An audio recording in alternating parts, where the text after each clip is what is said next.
மனதுக்கு பிடித்த கல்வி அப்படிங்கிறது எல்லாருக்குமே அமையுமானா, இந்த 2ஆம் பாவக கிரகம்னு சொல்லக்கூடியது 5ஆம் பாவகத்தில் அமர்ந்ததுன்னா, 2ங்கிறது கல்வி, 5ங்கிறது மனம்.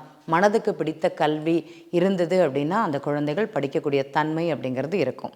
சிலருக்கு அந்த அமைப்பு ஏன் இல்லை அப்படின்னா, தற்கால கிரகங்களோட நிலை அனுசரித்து அந்த 2ஆம் பாவக கிரகம் அவங்களுக்கு அழுத்தம் தரக்கூடிய, இல்லைனா பிரச்சனை தரக்கூடிய, இல்லைனா அதை விட்டுட்டு வேற கல்வி படிக்கக்கூடிய ஒரு சந்தர்ப்ப சூழ்நிலையை உருவாக்குமானா கண்டிப்பாக உருவாக்கும்.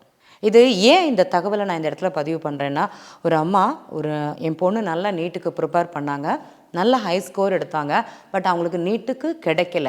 2 வருஷமாக ட்ரை பண்ணோம், கிடைக்கல. ஏன் கிடைக்கல அப்படிங்கிறது தான் அவங்களுடைய கேள்வியாக இருக்குது.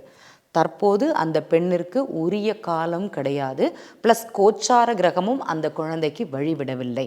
கடந்த ஒரு 6 மாதத்துக்கு முன்னாடியே அவங்க வேற ஒரு கல்வி அப்படிங்கிறத எடுத்து இன்னைக்கு அந்த கல்வியில் முதல் நிலையில் இருக்கிறாங்க. அப்போ அவங்களுக்கு படிக்கிறதுக்கு உண்டான தன்மை அப்படிங்கிறது இருக்குது. தற்போது அவங்களுக்கு பிடித்த கல்வி படிக்கிறதுக்கு உண்டான கிரக அமைப்புகள் அவங்க ஜாதகத்தில் இல்லை அப்படிங்கிறது தான் அந்த தாயாருக்கு நாங்கள் கூறிய பதில்.